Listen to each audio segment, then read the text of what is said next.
नमस्कार शिक्षक मित्रांनो, आपण मागील व्हिडिओमध्ये फनी सायन्स हा ब्लॉग तयार केला होता। या ब्लॉगचा उजव्या बाजूला व्ह्यू ब्लॉग या ऑप्शनवर आपण क्लिक करू। फनी सायन्स या ब्लॉगचा ॲड्रेस जर आपण पाहिला तो funnyscience123.blogspot.in आहे। याला डोमेन नेम असे म्हणतात। जर तुम्हाला funnyscience123.blogspot.in हा डोमेन नेम काढून टाकायचा असेल तर त्यासाठी GoDaddy किंवा इतर वेबसाईटवरून डोमेन नेम विकत घ्यावं लागेल आणि ते विकत घेतलेलं डोमेन नेम आपल्या ब्लॉगमध्ये लावावं लागेल। आता डोमेन नेम विकत घेऊन ते कसं लावतात हे आपण या भागामध्ये पाहणार आहोत। आपल्याला या भागामध्ये आपलं डोमेन नेम कसं चेंज करतात याचा अभ्यास करायचा आहे। आपल्याला फनी सायन्स या ब्लॉगचा डोमेन नेम बदलायचा आहे, म्हणून आपण या ठिकाणी उजव्या बाजूला असलेल्या मोर ऑप्शनवर क्लिक करणार। या ठिकाणी आपल्यासमोर ऑप्शन येतील। या ऑप्शनमध्ये सेटिंग नावाचा ऑप्शन आपल्याला दिसत आहे। या सेटिंग ऑप्शनवर क्लिक करा। सेटिंग ऑप्शनवर क्लिक केल्यानंतर या ठिकाणी या भागामध्ये पब्लिशिंग ब्लॉग ॲड्रेस आपल्याला दिसत आहे। हा आपल्या ब्लॉगचा ॲड्रेस आहे। या ब्लॉगचा ॲड्रेसऐवजी आपल्याला दुसरा ॲड्रेस या ठिकाणी ॲड करायचा आहे, दुसरं डोमेन नेम या ठिकाणी ॲड करायचं आहे। खाली आपल्याला या ठिकाणी setup a third party URL for your blog असा ऑप्शन आपल्याला दिसत आहे। या ऑप्शनवर क्लिक करा। आपण GoDaddyच्या वेबसाईटवरून जो काही डोमेन नेम विकत घेतला होता तो डोमेन नेम या ठिकाणी एंटर करा। डोमेन नेम एंटर करत असताना सुरुवातीला www डॉट अशा पद्धतीने सुरुवात करा, म्हणजे www लावायला विसरू नका। मागील व्हिडिओमध्ये आपण egurumiत्र.in हे डोमेन नेम विकत घेतलं होतं। बघा मी ते डोमेन नेम कसं एंटर करत आहे। बघा या ठिकाणी मागच्या व्हिडिओमध्ये egurumiत्र.in हे डोमेन नेम आपण विकत घेतलं होतं। डोमेन नेम एंटर करत असताना मी www डॉट हे एक्सटेन्शन त्या ठिकाणी लावलेलं आहे। त्यानंतर या ठिकाणी सेव्ह या बटनावर क्लिक करा। सेव्ह बटनावर क्लिक केल्यानंतर या ठिकाणी ब्लॉक करून हा डोमेन नेम आपलाच आहे किंवा नाही याची खात्री केली जात असते, याचं व्हेरिफिकेशन केलं जात असते। आणि यासाठी व्हेरिफिकेशन करण्यासाठी आपण GoDaddyच्या वेबसाईटवरून हे डोमेन नेम विकत घेतलेलं आहे आणि म्हणून या GoDaddyचा आपल्या अकाउंटमध्ये आपल्याला सेटिंगमध्ये बदल करायचा आहे। या ठिकाणी आपल्याला नेम आणि .2 असे दोन भाग दिसत आहे। या ठिकाणी उजव्या बाजूला हे दोन होस्ट आहेत आणि या ठिकाणी हे .2 ची फील्ड आहे। आपल्या सेटिंगमध्ये हे सर्व आपल्याला ॲड करायचं आहे। यासाठी आपल्याला GoDaddyची वेबसाईट ओपन करावी लागेल। मागच्या व्हिडिओमध्ये आपण GoDaddyच्या वेबसाईटवरून डोमेन नेम विकत घेतलं होतं, म्हणून या ठिकाणी आपण साइन इन बटनावर क्लिक करणार। साइन इन बटनावर क्लिक केल्यानंतर मागच्या वेळेस आपण क्रिएट अकाउंट केलं होतं। क्रिएट अकाउंट करत असताना आपण युजरनेम आणि पासवर्ड तयार केला होता। तो युजरनेम आणि पासवर्ड आपण या ठिकाणी एंटर करायचा आहे। युजरनेम आणि पासवर्ड या ठिकाणी एंटर करा आणि त्यानंतर साइन इन बटनावर क्लिक करा। साइन इन बटनावर क्लिक केल्यानंतर आपल्यासमोर आपलं अकाउंट ओपन होत आहे। या ठिकाणी डोमेन आपल्याला दिसत आहे। या डोमेनवर जर आपण क्लिक केलं, डोमेनवर क्लिक केल्यानंतर या ठिकाणी आपल्याला आपण विकत घेतलेलं डोमेन नेम आपल्याला या ठिकाणी दिसत आहे। egurumiत्र.in हे डोमेन नेम आपण मागच्या वेळेस विकत घेतलं होतं। आता याच्या सेटिंगमध्ये आपल्याला चेंज करायचं आहे। ब्लॉगरवर बघा या ठिकाणी या दोन गोष्टी आपल्याला या ठिकाणी म्हणजे होस्ट आणि .2 या दोन गोष्टी आपल्याला या ठिकाणी आपल्या डोमेन नेममध्ये ॲड करायचं आहे। हे ॲड झाल्यानंतर ब्लॉग आपला डोमेन नेम व्हेरीफाय करते आणि त्या ठिकाणी आपल्याला नवीन डोमेन नेम त्या ठिकाणी बदलून मिळत असते। आता या ठिकाणी egurumiत्र.in या डोमेन नेमच्या उजव्या बाजूला मॅनेज DNS नावाचा ऑप्शन दिसत आहे। या ऑप्शनवर क्लिक करा। मॅनेज DNS या ऑप्शनवर क्लिक केल्यानंतर आपल्यासमोर एक विंडो ओपन होत आहे आणि या विंडोमध्ये आपल्याला DNS झोन फाईल असा ऑप्शन या ठिकाणी दिसत आहे। या ऑप्शनवर क्लिक करा। या DNS झोन फाईलमध्ये दोन गोष्टी अतिशय महत्त्वाच्या आहेत। आपल्याला या ठिकाणी CNAME पॅनलमध्ये होस्ट आणि .2 या दोन गोष्टी ॲड करायच्या आहे। होस्टमध्ये होस्ट ॲड करायचं आणि .2 मध्ये .2 ॲड करायचं आहे। त्याचप्रमाणे आपल्याला होस्टमध्ये देखील त्या ठिकाणी IP ॲड्रेस ॲड करावा लागतो। आता आपण या आपल्या डोमेनच्या CNAME मध्ये ब्लॉगमध्ये जे काही होस्ट आणि .2 या दोन गोष्टी आपल्याला ॲड करायच्या आहेत, त्यासाठी आपण बघा या ठिकाणी या CNAME मध्ये www असा होस्ट अगोदरपासूनच आहे आणि या ठिकाणी देखील ब्लॉगरमध्ये आपल्याला www हा होस्ट दिलेला आहे। आपण फक्त या ठिकाणी .2 मध्ये एवढा भाग सिलेक्ट करून कॉपी करून घ्या। हा सिलेक्ट केलेला भाग कॉपी करून घ्या हा .2 मध्ये आपल्याला ॲड करायचा आहे। बघा या ठिकाणी www CNAME मध्ये अगोदरपासूनच आहे, आपण फक्त याला एडिट करून घेऊया। या ठिकाणी पेनाचं एडिट रेकॉर्ड म्हणून ऑप्शन आपल्याला दिसत आहे, याच्यावर क्लिक करा। बघा या ठिकाणी हा @ जो आहे हा काढून टाका।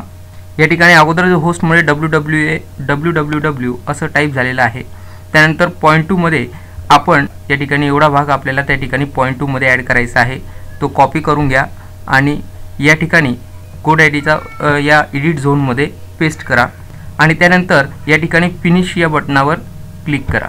बघा या ठिकाणी एक भाग आपण ॲड केलेला आहे, www हे होस्ट आहे आणि .2 मध्ये हे एवढा भाग आपण ब्लॉगरवरचा कॉपी करून घेतलेला भाग या ठिकाणी आपण पेस्ट केलेला आहे। त्यानंतर याच पद्धतीने आपल्याला हा भाग ॲड करायचा आहे, दुसरा खालचा भाग। या ठिकाणी याला देखील कॉपी पेस्ट करून आपण याच पद्धतीने CNAME या पॅनलमध्ये आपल्याला ॲड करायचा आहे। आता या ठिकाणी CNAME मध्ये ॲड करण्यासाठी दुसरा भाग ॲड करण्यासाठी आपण वरती स्क्रोल करायचं आहे। वरती आपल्याला ॲड रेकॉर्ड म्हणून ऑप्शन दिसत आहे, या ऑप्शनवर क्लिक करा। ॲड रेकॉर्ड या ऑप्शनवर क्लिक केल्यानंतर या ठिकाणी आपल्याला कोणता भाग रेकॉर्ड करायचा आहे तो भाग या ठिकाणी आपण या मेनूमधून सिलेक्ट करून घ्यायचा आहे। आपल्याला CNAME मध्ये रेकॉर्ड ॲड करायचा आहे म्हणून आपण या ठिकाणी CNAME ची निवड करणार। आता होस्टमध्ये आपण या ठिकाणी हा डावीकडचा भाग जो आहे हा कॉपी करून घेऊया। कॉपी केल्यानंतर Ctrl+C करून कॉपी करून घ्या आणि त्यानंतर या ठिकाणी होस्टमध्ये याला ॲड करा, Ctrl+V। त्यानंतर .2 मध्ये आपल्याला या ब्लॉगवरचा जो काही दुसरा भाग दिलेला आहे हा ब्लॉगवरचा दुसरा भाग जो आहे हा कॉपी करून घ्या Ctrl+C करून आणि तो या ठिकाणी या .2चा सेक्शनमध्ये ॲड करा। या ठिकाणी पेस्ट करा, Ctrl+V करा आणि त्यानंतर या ठिकाणी फिनिश या बटनावर क्लिक करा। त्यानंतर या ठिकाणी सेव्ह चेंजेस या ऑप्शनवर क्लिक करा।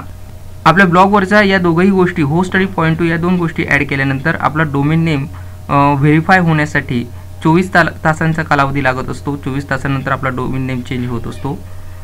त्याच पद्धतीने आता आपल्याला होस्टमध्ये काही गोष्टी ॲड करायचा आहे। आपण आपल्या ब्लॉगवर जाऊया। या ठिकाणी याच पानावर व्ह्यू सेटिंग इन्स्ट्रक्शन आपल्याला दिसत आहे, या सेटिंग इन्स्ट्रक्शनवर क्लिक करा। त्यानंतर खाली स्क्रोल करा। त्यानंतर आपल्याला या ठिकाणी next setup your domain with your blog असा ऑप्शन दिसत आहे। या ठिकाणी खाली पहिला जो ऑप्शन दिसत आहे ऑन टॉप लेवल डोमेन यावर क्लिक करा। याच्यावर क्लिक केल्यानंतर या ठिकाणी खाली स्क्रोल करा। खाली स्क्रोल डाऊन केल्यानंतर या 9 नंबरच्या पॉईंटमध्ये आपल्याला 4 IP ॲड्रेस दिसत आहे। हे चारही IP ॲड्रेस वेगवेगळे आहेत। हे चारही IP ॲड्रेस आपल्याला आपल्या डोमेन नेमचा सेशनमध्ये ॲड करायचे आहेत। हे जे IP ॲड्रेस आहे हे आपल्याला .2 या भागामध्ये ॲड करायचे आहे। ते आपण या ठिकाणी पहिला IP ॲड्रेस या ठिकाणी सिलेक्ट करून कॉपी करून घेऊ। Ctrl+C हे बटन दाबा, कॉपी करून घ्या। आता हा IP ॲड्रेस आपल्याला या सेशनमध्ये ॲड करायचा आहे। आपण ॲड रेकॉर्ड या ऑप्शनवर क्लिक करूया। ॲड रेकॉर्ड या ऑप्शनवर क्लिक केल्यानंतर या ठिकाणी आपण होस्ट हा सेशनची निवड करूया, होस्टची निवड करूया। या ठिकाणी होस्टमध्ये आपण @ टाईप करा आणि .2 मध्ये पहिला IP ॲड्रेस या ठिकाणी पेस्ट करा आणि त्यानंतर आपण फिनिश या बटनावर क्लिक करा। त्यानंतर या ठिकाणी आपल्याला सेव्ह चेंजेस हा ऑप्शन दिसत आहे, या सेव्ह चेंजेसवर क्लिक करा। पुन्हा याच पद्धतीने आपल्याला दुसरा IP ॲड्रेस या ठिकाणी कॉपी पेस्ट करायचा आहे, म्हणून ॲड रेकॉर्डवर क्लिक करा। ॲड रेकॉर्डवर क्लिक केल्यानंतर या ठिकाणी होस्टची निवड करा। होस्टमध्ये @ टाईप करा आणि .2 मध्ये दुसरा जो IP ॲड्रेस आपल्याला दिलेला आहे याला सिलेक्ट करून Ctrl+C करून कॉपी करून घ्या आणि या ठिकाणी .2 मध्ये पेस्ट करा आणि त्यानंतर फिनिश या बटनावर क्लिक करा। त्यानंतर सेव्ह चेंजेस या ऑप्शनवर क्लिक करा। याच पद्धतीने आपण तिसरा IP ॲड्रेस ॲड करूया। त्यासाठी ॲड रेकॉर्डवर क्लिक करा। त्यानंतर या ठिकाणी होस्टची निवड करा। होस्टमध्ये @ टाईप करा आणि .2 मध्ये आपला तिसरा IP ॲड्रेस या ठिकाणी सिलेक्ट करून घ्या। Ctrl+C करा। डोमेन नेमचा .2 या भागामध्ये आपण त्याला पेस्ट करायचा आहे। त्यानंतर फिनिश या बटनावर क्लिक करा। त्यानंतर सेव्ह चेंजेस या ऑप्शनवर क्लिक करा। त्यानंतर चौथा IP ॲड्रेस आपल्याला कॉपी पेस्ट करायचा आहे। ॲड रेकॉर्ड या ऑप्शनवर क्लिक करा। त्यानंतर या ठिकाणी ए होस्टची निवड करा, होस्टमध्ये @ टाईप करा आणि पॉईंट 2 मध्ये आपल्या ब्लॉगचा जो काही चौथा IP ॲड्रेस आहे तो या ठिकाणी Ctrl+C करून कॉपी करून घ्या आणि डोमेन नेमचा या पॉईंट 2 या भागामध्ये Ctrl+V करून पेस्ट करा. या ठिकाणी फिनिश बटनावर क्लिक करा. फिनिश बटनावर क्लिक केल्यानंतर सेव्ह चेंजेस या ऑप्शनवर क्लिक करायला विसरू नका. अशा पद्धतीने आपण आपल्या डोमेन नेमची सेटिंग करत असतो. डोमेन नेमची सेटिंग केल्यानंतर या ठिकाणी लॉग आउट करायला विसरू नका. त्यानंतर आपल्या ब्लॉगवर या ठिकाणी सेव्ह या ऑप्शनवर क्लिक करा. सेव्ह ऑप्शनवर क्लिक केल्यानंतर बघा या ठिकाणी सेटिंग वेअर सेव्ड सक्सेसफुली हा मेसेज आपल्याला आलेला आहे. आणि अशा पद्धतीने या ठिकाणी egurumitr.in हे जे काही डोमेन नेम आहे हे आपल्या ब्लॉगसाठी या ठिकाणी आता वापरलं जाईल. या ठिकाणी एडिट ऑप्शनवर क्लिक केल्यानंतर या ठिकाणी रिडायरेक्ट या ऑप्शनवर या ठिकाणी टिक मार्क करा आणि पुन्हा या ठिकाणी सेव्ह या बटनावर क्लिक करा. आता या ठिकाणी आपल्या ब्लॉगचा ॲड्रेसमध्ये www.egurumitr.in असा ॲड्रेस आपल्याला दिसत आहे. आपल्या शिक्षक मित्रांसोबत किंवा विद्यार्थ्यांना आपल्या ब्लॉगची माहिती देत असताना आपल्या ब्लॉगचा हा ॲड्रेस शेअर करा. या ठिकाणी आता आपण व्ह्यू ब्लॉग या ऑप्शनवर क्लिक करूया. वरती व्ह्यू ब्लॉग नावाचं बटन दिसत आहे, या बटनावर क्लिक करा. व्ह्यू ब्लॉग या बटनावर क्लिक केल्यानंतर आपला ब्लॉग या ठिकाणी आपल्याला दिसत आहे. जर आपण ॲड्रेस बारमध्ये पाहिलं तर ॲड्रेस बारमध्ये www.egurumitr.in असा ॲड्रेस आपल्याला या ठिकाणी दिसत आहे. म्हणजे आपलं डोमेन नेम सक्सेसफुली चेंज झालेला आहे. यशस्वीपणे आपण डोमेन नेम बदललेला आहे. माझा यूट्यूबवरील व्हिडिओ आवडल्यास लाईक करायला विसरू नका. माझ्या यूट्यूबच्या चॅनलला जास्तीत जास्त सबस्क्राईब करा.